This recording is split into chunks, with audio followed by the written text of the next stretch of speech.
Hi అండి. ఎలా ఉన్నారు? భోజనం అయిపోయిందా?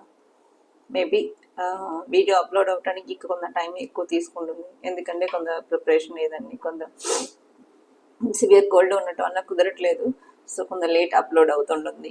మరి ఇవాళ అందరూ అనుకుంటాం, నేను ఇంత కష్టపడుతున్నా, ఇంత పని చేస్తున్నా, ఏంటి ఏది కలిసి రావట్లేదు, నాకే ఎందుకు ఇలా జరుగుతుంది, నా బతికి ఎందుకు ఇలా ఉందని చెప్పి మనకంటే మనం ముందు పుట్టి పెరిగి వెళ్ళే వాళ్ళు కూడా సేమ్ ఇలాగే అనుకున్నారు. సో జనరేషన్ మారుతుంది కానీ థాట్ ప్రాసెసింగ్ వరకు మారట్లేదు. ఇవాళ మనం మాట్లాడిపోయే మనిషి గురించి ఎవరంటే విన్సెంట్. నీకు తెలుసు కదా, పెయింటింగ్ ఇదన్నీ, ఆయిల్ పెయింటింగ్ ఇదన్నిటికో ఒక సరిద్రం సృష్టించిన మనిషి. కానీ ఆయన బతికి ఉన్నాక ఆయన పెయింటింగ్కి ఏం కుదిర్పలేదు. చాలా లోయర్ మిడిల్ క్లాస్ ఫ్యామిలీలో పుట్టాడు. 28 years నుంచి ఐరోపియా దేశంలో ఉండి హాయిలాండ్ దానిలో ఉండి బతికి వస్తున్నట్టు. దానికంటే పెయింటింగ్ అంటే పిచ్చ ప్యాషన్. తనకి ఏంటంటే వారంలో 2 పూట తిని 3 రోజులు బస్తీలో ఉన్న రోజులతో కూడా తను ఆయిల్ పెయింట్ కొనుక్కొని ఆయిల్ పెయింట్కి ఎక్కువ మక్కువ చూపించేవారు.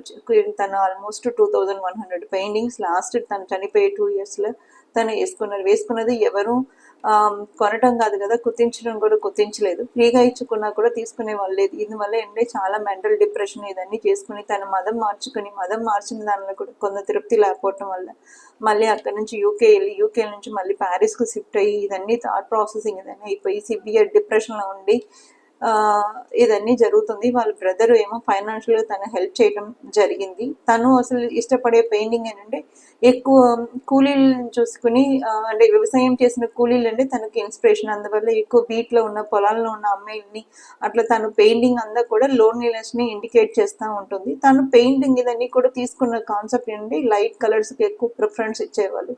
సో అలా చూసుకుని అది అన్నీ తను బతికి ఉన్నందుగా తను కళ్ళారా సక్సెస్ చూడలేదు. వన్స్ తను చనిపోయిన తర్వాత అప్పుడు కానీ మనకు ఆయన వాల్యూ ఏంటో తెలిసి రాలేదు.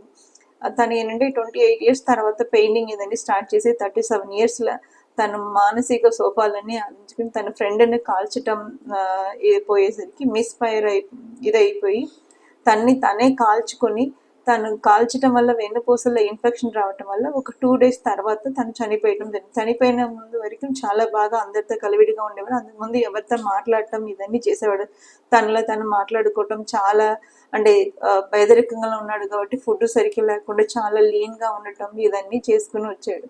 సో అట్లా మన అంత పెద్దవాళ్ళు అంత కష్టపడి అంత ప్యాషన్, అంటే వర్క్ అంటే ప్యాషన్, పిచ్చి ప్యాషన్. ఆయనకు పెయింటింగ్ కొనుక్కున్న డబ్బులు తిని దర్జాగా తిరగవచ్చు, కానీ ఆయన అలా కాదు కదా, పెయింటింగ్కే ఇంపార్టెంట్ ఇచ్చాడు. తన లైఫ్లో ఏం ప్యాషన్గా ఉండాలని అనుకున్నారు దానికోసం లాస్ట్ మినిట్ వరకు తన ప్యాషన్ని వదలేదు. చనిపోయిన ముందు వరకు కూడా తను పెయింట్ వేసుకున్నాడు. So be fashionable. ఎప్పుడైనా మనం ఉన్నప్పుడైనా లేనప్పుడైనా ఏదో ఒక రోజు చరిత్రలో ఏదో ఒకటి గట్టిగా కొట్టేసి వెళ్తుంటాం. ఏమంటారు?